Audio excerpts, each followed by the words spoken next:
Shalom saudara yang terkasih di dalam Tuhan. Mari kita akan memuji nama Tuhan. Terlebih dahulu kita akan menaikkan doa setiap kita.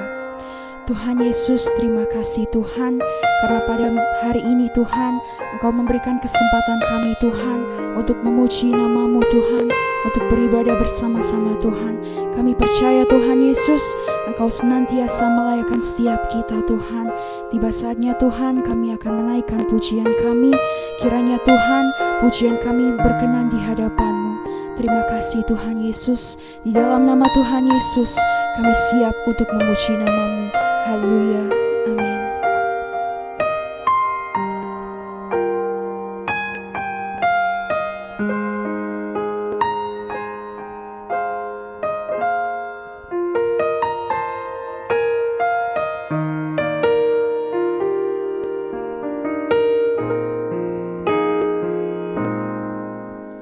Engkau Tuhan yang setia, waktu-Mu selalu yang terbaik. Engkau Tuhan sandaranku,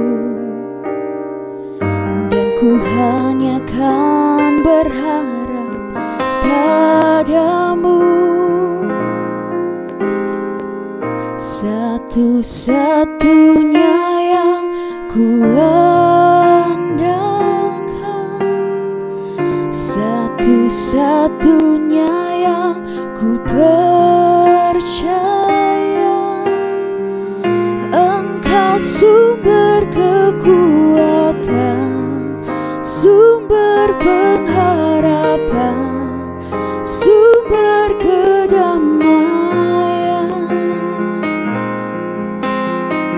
Satu-satunya yang ku andalkan, satu-satunya yang ku percaya. Engkau Tuhan pemberkati, Tuhan penyembuhku, Tuhan pemulihku. Sekali lagi kita akan menyanyikan, Engkau Tuhan yang setia. Engkau Tuhan yang setia, waktu-Mu selalu yang terbaik. Engkau Tuhan sandaranku, dan ku hanya kan berharap padamu.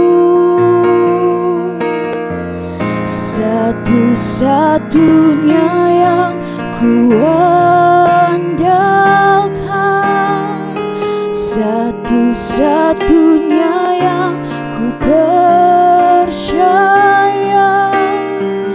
Engkau sumber kekuatan, sumber pengharapan, sumber kedamaian.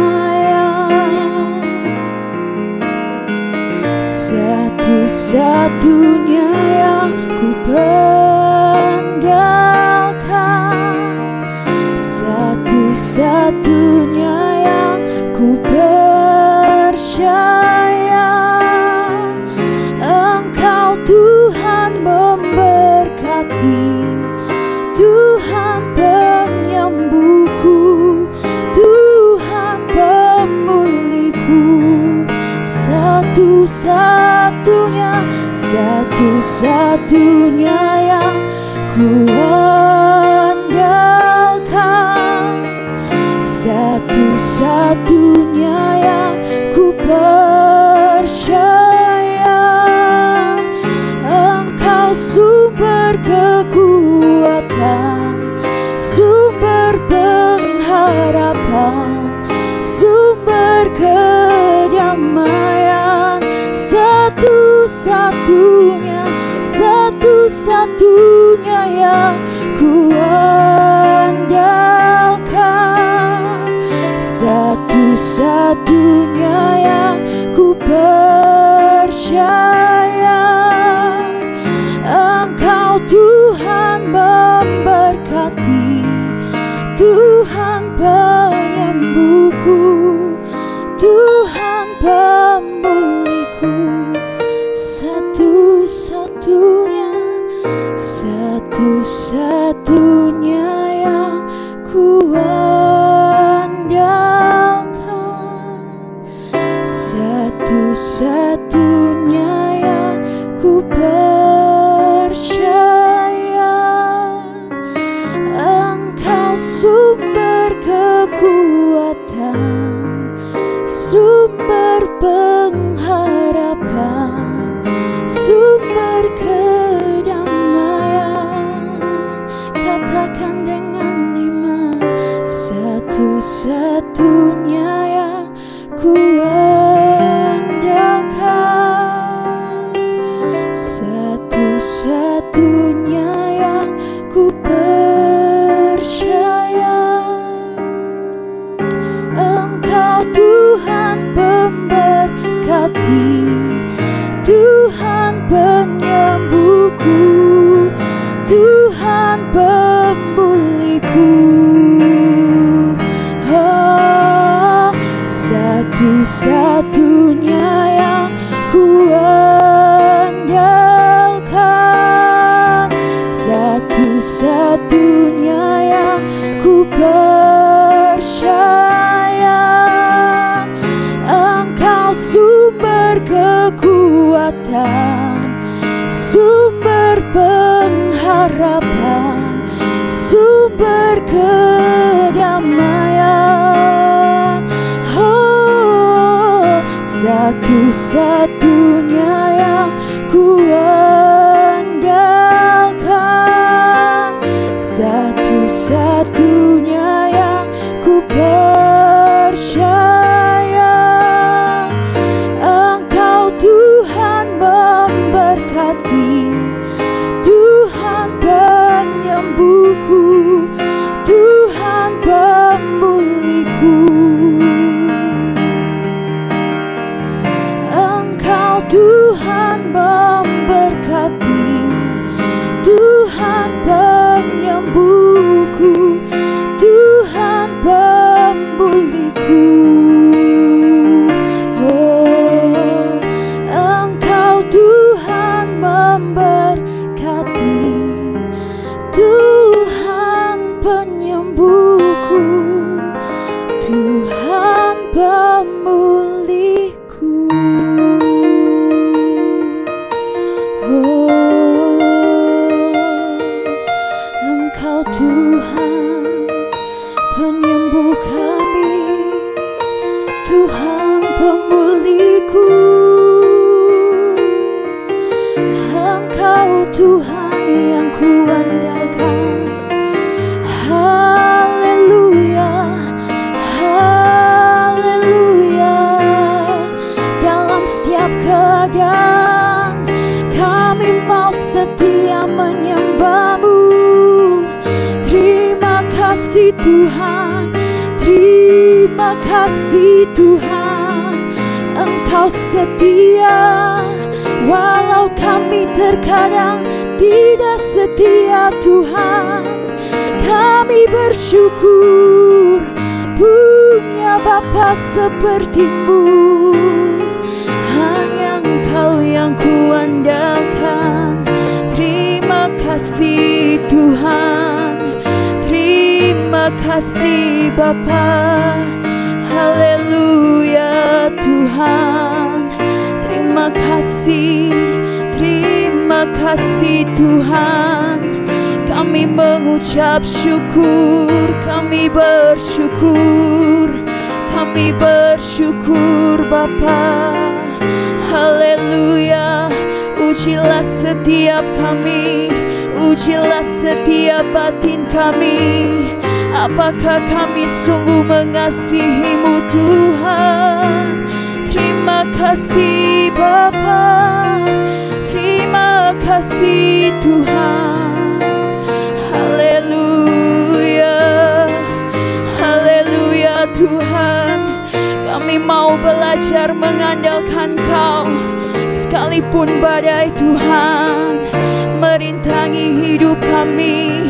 Engkaulah kekuatan kami, Engkaulah yang kami andalkan Tuhan. Jangan pernah meninggalkan kami, tetap setia kepada kami. Tuhan, kami butuh Engkau, kami butuh Engkau. Terima kasih, terima kasih Tuhan. Haleluya. Shalom, selamat malam Bapak Ibu Saudara yang dikasihi oleh Tuhan. Selamat datang di ibadah kategorial ibadah kebaktian kebangunan rohani KPPS Jemaat Sawahan. Baik, sebelum kita mendengar kebenaran firman Tuhan malam hari ini, mari kita berdoa. Bapa Allah di dalam kerajaan surga, kembali kami datang ke hadapan hadirat-Mu. Kami bersyukur bahwa kami masih diberi kesempatan untuk mendengar kebenaran-Mu. Mari urapi setiap kami, jadikan tanah hati kami tanah hati yang baik, agar ketika firman Tuhan ditaburkan tidak lalu begitu saja, tapi tertanam dalam hati kami dan akhirnya bertumbuh, menghasilkan buah dan bisa dikecap oleh banyak orang lewat buah-buah kehidupan kami, dan nama Tuhan dipermuliakan. Mari arahkan pandangan mata kami, hati kami, telinga kami untuk kami mendengar kebenaran-Mu, karena kami tahu dengan kebenaran firman-Mu yang kami dengar, hidup kami diubahkan, akan kami kembali kepada Engkau untuk hidup sesuai dengan apa yang Tuhan mau. Terima kasih Yesus Tuhan, dalam nama Tuhan Yesus kami berdoa dan menyambut firman Tuhan pada malam hari ini. Haleluya, amin. Bapak Ibu Saudara yang dikasihi oleh Tuhan Yesus, malam hari ini tema firman Tuhan kita adalah Ku Tahu Yang Kupercaya. Ada sepasang suami istri memiliki seorang bayi yang cantik sekali. Di suatu pagi, sang istri mendapatkan tugas untuk membeli makanan bagi bayi mereka. Sedangkan sang suami mendapatkan tugas untuk menjaga bayi tersebut di rumah. Tetapi setelah berjam-jam, istrinya tidak kunjung kembali. Bayi tersebut mulai menangis kelaparan dan sang ayah itu mulai cemas, khawatir dan marah. Dia khawatir karena bayinya akan kelaparan. Dia marah karena dia tidak tahu kemana istrinya pergi. Dia cemas, menimbun banyak pertanyaan di kepalanya dengan wajah yang kesal, dan dia mulai bergumam, kemana atau di mana wanita ini? Meskipun ada begitu banyak dugaan, dia tidak dapat memastikan keberadaan istrinya pada saat itu. Dia benar-benar tidak tahu. Tetapi dia teringat pada satu hal. Dia tahu siapa istrinya. Dia kenal siapa istrinya. Istrinya adalah seorang yang telah meninggalkan keluarganya demi menikah dengannya, merawat dia dengan kasih sayang, dan bahkan istrinya bertaruh nyawa untuk melahirkan bayi mereka atau anak mereka. Berkali-kali ia melihat istrinya memaksakan diri melawan kantuk dan untuk bangun di tengah malam, menggantikan popok, memberikan susu, dan menyanyikan lagu yang meskipun dengan suara yang cempreng, tapi itu dilakukan dengan sebuah ketulusan tanpa keluhan. Bahkan di saat istrinya sedang sakit sekalipun, sang suami tahu persis istrinya mencintai bayi tersebut, bahkan melebihi nyawanya sendiri. Tapi kemudian timbul pertanyaan dalam hatinya, mengapa istriku belum kembali? Dia tidak tahu. Tetapi ada satu hal yang dia tahu dan dia kenal dengan baik istrinya. Untuk semua yang pernah istrinya lakukan bagi mereka, bagi dia dan bayinya.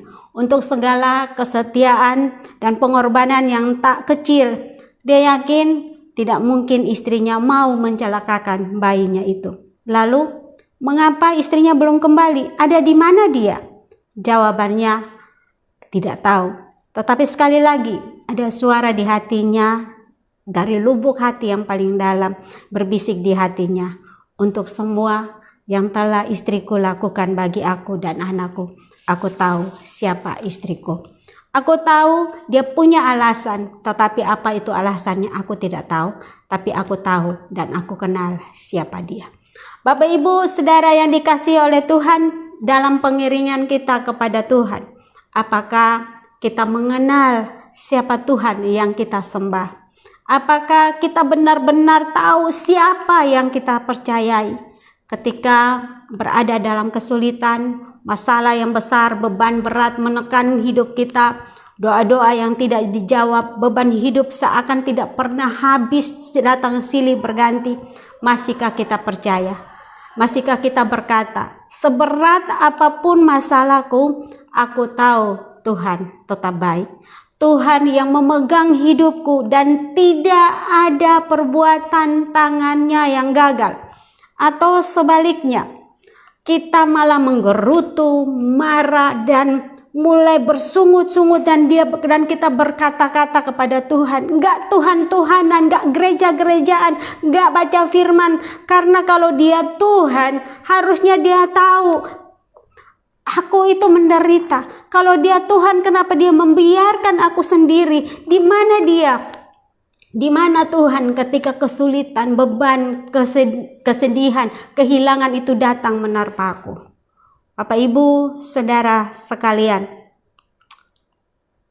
kita melihat, beranikah kita berkata sama seperti Rasul Paulus berkata kepada Timotius, itulah sebabnya aku menderita semuanya ini, tetapi aku tidak malu, karena aku tahu kepada siapa aku percaya. Dan aku yakin bahwa dia berkuasa memelihara apa yang telah dipercayakannya kepadaku hingga pada hari Tuhan. Pengakuan aku tahu kepada siapa aku percaya. Rasul Paulus sedang menegaskan tentang pengenalannya akan sosok atau pribadi yang disebut bernama Yesus Kristus Tuhan. Bapak, Ibu, Saudara yang dikasihi oleh Tuhan, siapakah sesungguhnya Yesus Kristus itu? Pertanyaan yang sama juga diajukan oleh Tuhan Yesus kepada murid-muridnya. Di dalam Matius pasal yang ke-16 ayat 13 sampai dengan ayat yang ke-17, saya bacakan pengakuan Petrus. Setelah Yesus tiba di daerah Kaisarea Filipi, ia bertanya kepada murid-muridnya, kata orang, siapakah anak manusia itu? Jawab mereka, ada yang mengatakan Yohanes Pembaptis, ada juga yang mengatakan Elia, dan ada pula yang mengatakan Yeremia atau salah seorang dari para nabi. Lalu Yesus bertanya kepada mereka, tetapi apa katamu, siapakah aku ini? Maka jawab Simon Petrus, engkau adalah Mesias, anak Allah yang hidup. Ayat yang ke-17, kata Yesus kepadanya, berbahagialah engkau Simon bin Yunus, sebab bukan manusia yang menyatakan itu kepadamu, melainkan Bapa-Ku yang di surga. Amin. Bapak, Ibu, Saudara yang dikasihi oleh Tuhan Yesus, peristiwa ini atau di Matius pasal 16 ayat 13 sampai 17 adalah peristiwa ini terjadi pada momen atau pada saat yang sangat amat krusial, sangat amat genting ketika Yesus sedang dalam perjalanannya ke Yerusalem di daerah Yudea. Untuk apa Yesus ke Yerusalem? Untuk menggenapi rencana Allah, yaitu rencana keselamatan, di mana Yesus akan mengalami penolakan.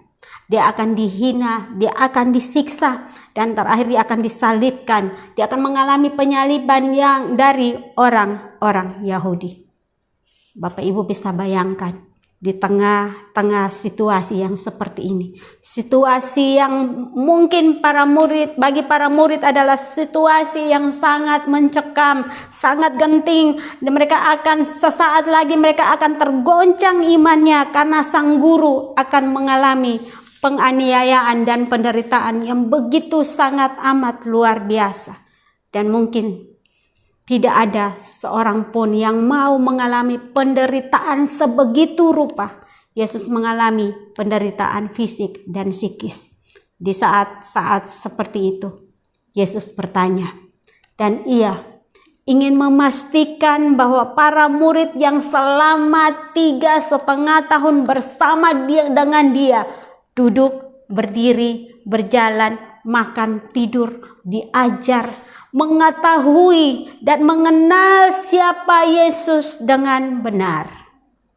Bapak, Ibu, Saudara yang dikasihi oleh Tuhan, dari pertanyaan Yesus kepada para murid, ia mengajarkan bahwa pertama, pengakuan bahwa Yesus adalah Allah, Tuhan dan Juru Selamat, itu adalah pengakuan secara pribadi dan bukan pengakuan secara komunal. Artinya apa? Pengakuan Yesus sebagai Tuhan dan Juru Selamat secara pribadi itu adalah pengakuan pribadi kita masing-masing, baik Bapak Ibu Saudara sekalian. Bukan karena kita orang Kristen, dari sananya sudah orang Kristen, jadi kita tidak perlu mengaku Yesus sebagai Tuhan dan Juru Selamat. Karena mungkin kita berpikir sudah terinclude karena bapak saya orang Kristen, mama saya orang Kristen, saya lahir jadi orang Kristen. Oleh karena itu saya tidak perlu mengaku Yesus sebagai Tuhan dan Juru Selamat secara pribadi. Itu salah Bapak Ibu Saudara yang dikasihi oleh Tuhan. Karena apa? Seberapa banyak dari kita yang mengakui siapa Yesus? Sudahkah kita mengaku dan percaya bahwa percaya kepada Yesus secara pribadi bahwa Dia adalah Allah dan Juru Selamat kita? Pengakuan harus lahir dari kita dan bukan dari kata orang, tapi dari hubungan kita dengan Allah, sama seperti pertanyaan Yesus pada ayat yang kelima. Lalu Yesus bertanya kepada mereka, "Tetapi apa katamu? Siapakah aku ini?" Dan Rasul Paulus mengatakan, sebab jika kamu mengaku dengan mulutmu bahwa Yesus adalah Tuhan dan percaya dalam hatimu bahwa Allah telah membangkitkan Dia dari antara orang mati, maka kamu akan diselamatkan.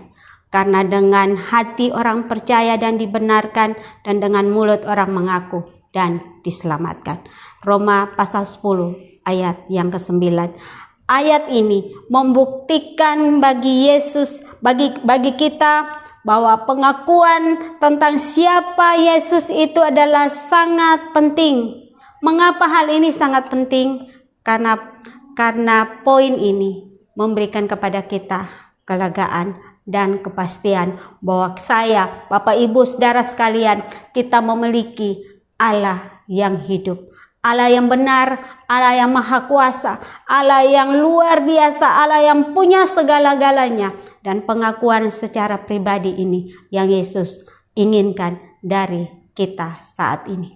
Pertanyaannya, sudahkah Bapak Ibu Saudara sekalian telah menerima, mengaku Yesus Kristus sebagai Tuhan dan Juru Selamat secara pribadi?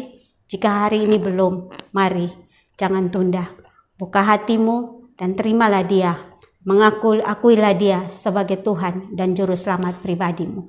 Dia bukan hanya Tuhan dan Juru Selamat, Dia adalah Allah, Sang Pemilik segala sesuatu termasuk hidup kita.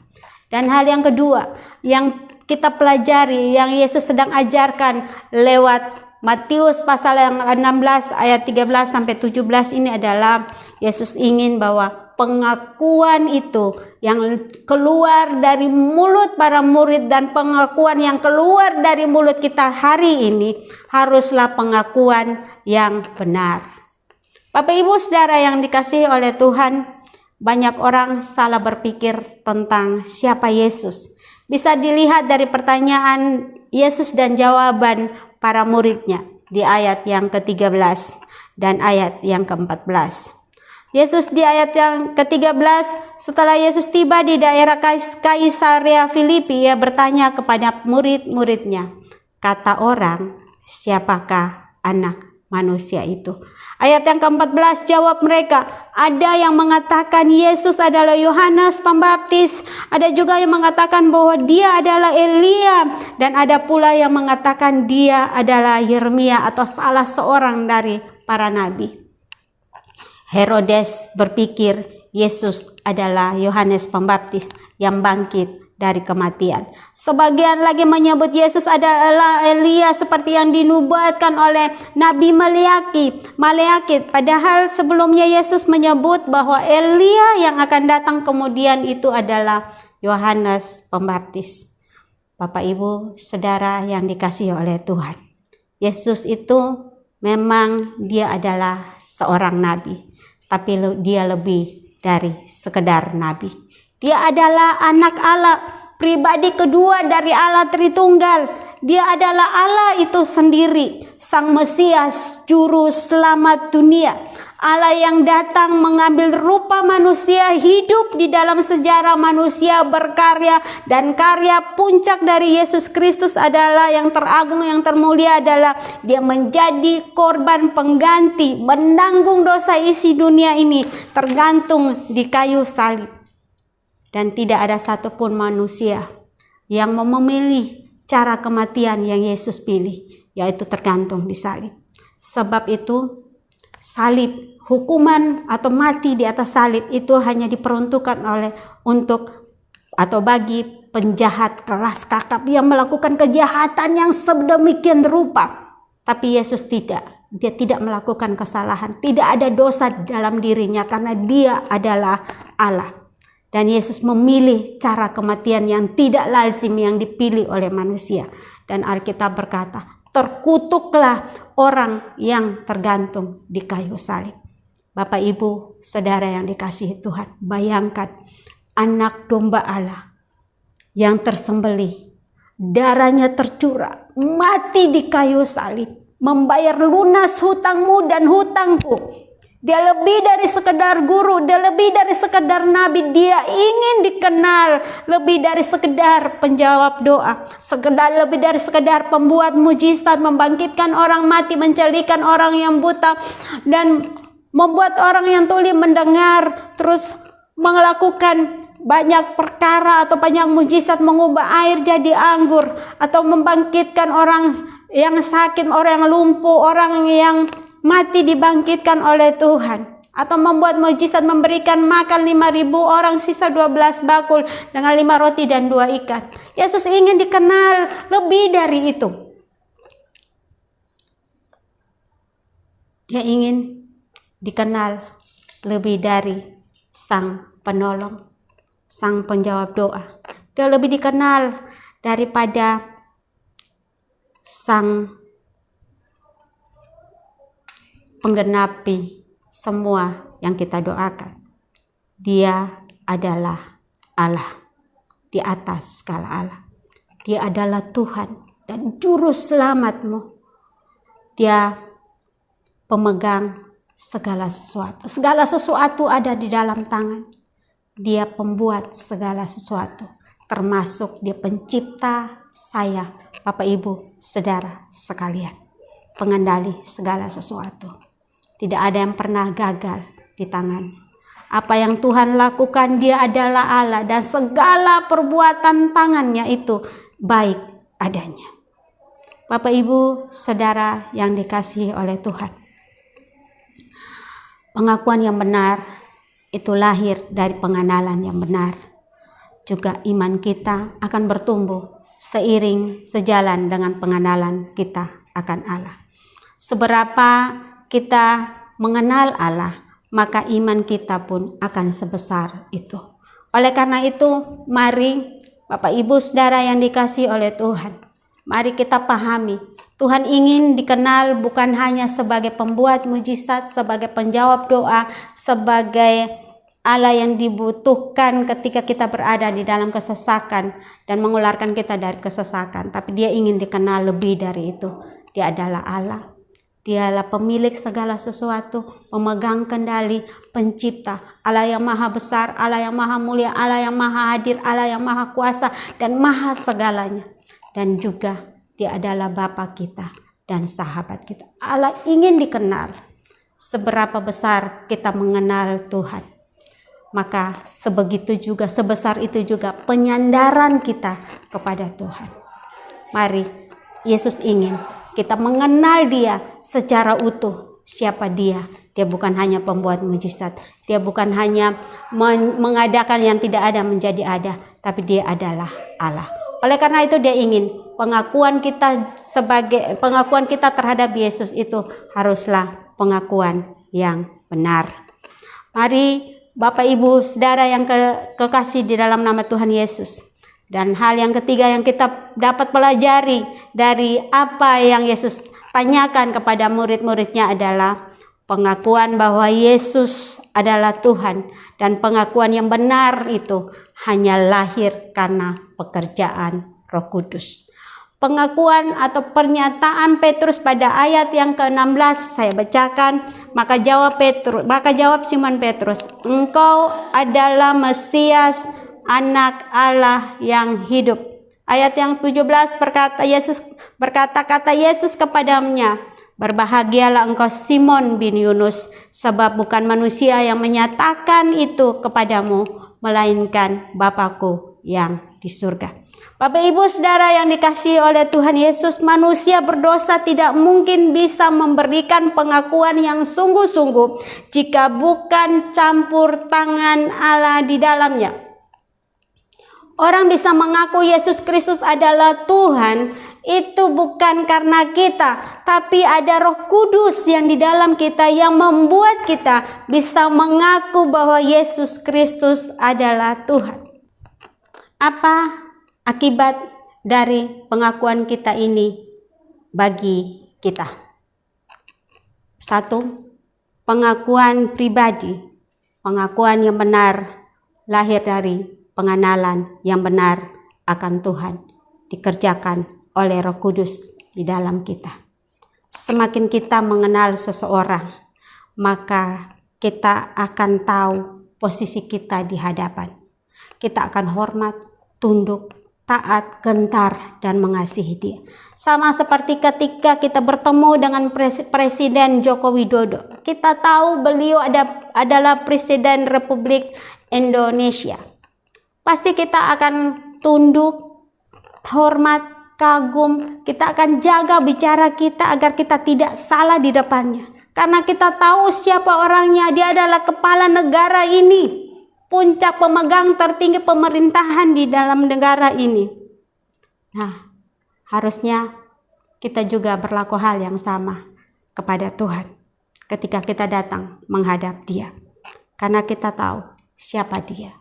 Dia bukan hanya penjawab doa, Dia bukan hanya pembuat mujizat, Dia bukan hanya mengeluarkan kita dari masalah, tapi Dia adalah Allah, pemegang segala sesuatu, pemilik segala sesuatu, pencipta segala sesuatu, Allah yang maha besar, maha kuasa, dan maha segala-galanya.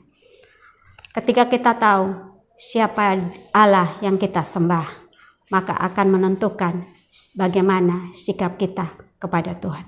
Ketika kita datang beribadah, kita datang menghadapnya, kita tidak datang dengan seada-adanya. Kita akan mempersiapkan diri sebaik mungkin karena kita tahu kita sedang berjalan menghampiri Allah yang maha kudus, Allah yang maha benar, Allah yang maha besar. Kita harus mempersiapkan hati kita untuk datang bersama, datang menghadap hadiratnya, untuk mendengar dia berbicara, untuk mendengar isi hatinya dan bergaul di hadapan hadiratnya. Tadi saya katakan bahwa seberapa kita mengenal Allah kita, maka sebesar itu penyandaran kita kepada Tuhan. Seberapa kita mengenal Dia, semakin kita mengenal Dia, maka akan menentukan bagaimana sikap dan tindakan kita. Kita tidak akan sembarangan dengan Tuhan. Kita tidak akan berkata kepada Tuhan, itu karena saya. Tapi kita tahu walau saya bisa dipakai Tuhan dengan luar biasa, itu karena anugerah dan kasih sayang Tuhan. Bapak Ibu Saudara yang dikasihi oleh Tuhan. Dan itu berarti ketika kita mengenal, kita tahu, kita mengaku Yesus sebagai Tuhan dan Juru Selamat, dan pengakuan itu benar, maka kita tidak akan dengan mudah melepaskan kepercayaan kita kepadanya. Kita tidak akan mudah melepaskan imannya karena ada pengaruh, karena pasangan hidup, karena kesulitan ekonomi, dan karena berbagai macam hal. Karena kita tahu siapa Allah yang kita percayai, siapa Yesus yang kita sembah, yang kita tahu bahwa Dia pemilik segala sesuatu di bawah kolong langit ini. Tidak ada nama yang lain selain nama Yesus. Semua orang diselamatkan karena namanya Dia menyelamatkan banyak orang. Kita tahu bahwa di dunia ini tidak ada yang sebanding dengan Dia. Maka kita akan berpegang teguh pada iman percaya kita. Dan apapun yang terjadi, kita tetap cinta Yesus. Dan pengenalan serta pengakuan kita tentang siapa Yesus menjadikan kita orang-orang yang diberkati, orang-orang yang berbahagia, yang disebut berbahagia. Sama seperti kata Yesus kepada Petrus, pengenalan dan pengakuan kita bahwa Yesus adalah Tuhan dan Allah akan memberikan kepada kita kelegaan di masa-masa sukar sekalipun. Karena kita tahu di masa-masa sukar, kalau kita tidak bisa melihat tangan Allah bekerja, tapi kita percaya dalam hati kita bahwa Allah tetap bekerja, Allah tetap berkarya meskipun kita tidak melihatnya. Bapak Ibu Saudara yang dikasihi oleh Tuhan, ada banyak hal yang terjadi dalam hidup kita. Mari kita belajar melihat bahwa Allah ingin kita mempelajari atau kita mengenal siapa Dia. Hari ke hari kita bisa mengenal siapa Tuhan. Kita mendengar firman Tuhan, kita membaca firman Tuhan, kita merenungkan firman Tuhan, kita melakukan firman Tuhan, hikmat akan dibukakan bagi kita. Allah akan menyingkapkan siapa dirinya kepada kita untuk kita semakin mengenal Dia. Kadang-kadang lewat persoalan hidup, itu Tuhan menjadi alat untuk kita mengenal Yesus Tuhan kita. Dan pada akhirnya kita akan berkata seperti Ayub berkata, hanya dari kata orang saja aku mendengar tentang Engkau, tetapi sekarang mataku sendiri memandang Engkau. Ayub pasal yang ke-42 ayat yang ke-5. Sekian firman Tuhan. Mari kita berdoa. Bapa di surga, kembali kami datang ke hadapan hadirat-Mu. Terima kasih buat firman Tuhan yang sudah kami dengar. Biarlah itu ditanamkan dalam hati kami. Dan biarlah pengakuan iman kami adalah pengakuan secara pribadi, pengakuan yang benar dilandasi oleh pengetahuan akan kebenaran-Mu, bahwa Engkau adalah Allah, Allah pemilik segala sesuatu, anak Allah, pribadi yang kedua dari Allah Tritunggal, anak domba Allah yang telah mati bagi kami dan bangkit bagi kami, dan yang akan datang kedua kalinya menjemput kami. Terima kasih Yesus Tuhan, terima kasih buat kebenaran firman-Mu. Biarlah ini tidak lalu begitu saja, tapi tetap bergema dalam hati kami bahwa Engkau Allah yang begitu mengasihi kami. Terima kasih buat anugerah Tuhan yang besar. Kami juga menyerahkan semua teman-teman kami yang melayani, song leader, pemain musik, dan sound dan multimedia, dan mereka yang bertugas pada malam hari ini. Tuhan memberkati kami. Kami tahu jerih lelah kami tidak pernah sia-sia di hadapan Tuhan. Mari kami akan berpisah. Engkau memberkati dan melayakkan kami bersama-sama dengan kami, agar kami tetap bisa mengerjakan apa yang menjadi bagian kami yang Tuhan tentukan bagi kami di dunia ini. Jadikan kami berkat, dan setiap pergumulan jemaat-Mu, kami tahu bahwa Tuhan akan menjawab tepat pada waktunya. Engkau Allah yang tidak membiarkan dan meninggalkan mereka sendiri. Kasih sayang daripada Allah Bapa, penyertaan dan kecintaan dari Yesus Kristus, dan penyertaan dari Roh Kudus ada bersama-sama dengan kami sampai Maranatha Tuhan Yesus datang kedua kali. Dan dalam nama Tuhan Yesus kami tutup ibadah kami. Haleluya. Amin.